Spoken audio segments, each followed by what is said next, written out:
ស់នៅបែបឯកជនភាពអមជាមួយនឹងធម្មជាតិមួយផ្ទះស្អាតប្លែកតម្លៃសមរម្យទីតាំងល្អជាមួយនឹងលក្ខខណ្ឌបងប្រាក់ងាយ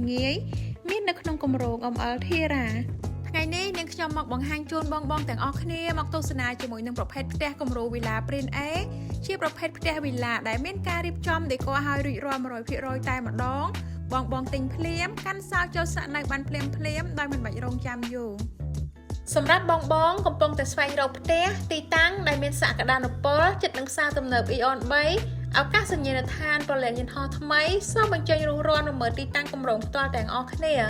ដើម្បីទទួលបានព័ត៌មានកាន់តែលម្អិតអាចធ្វើការណាត់ជួបជាមួយនឹងផ្នែកលក់ឬអាចឆាតចូល Page និងទំនាក់ទំនងតាមលេខទូរស័ព្ទដែលដាក់នៅខាងលើវីដេអូនេះតែឥឡូវនេះកុំឲ្យខាតពេលវេលាយូរសូមបញ្ចេញចូលទស្សនាជាមួយនឹងវីដេអូពេញជាមួយនឹងនាងខ្ញុំទាំងអស់គ្នាសូមអរគុណ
បុរី ML ធ្វើឲ្យជីវិតកាន់តែមានសុភមង្គល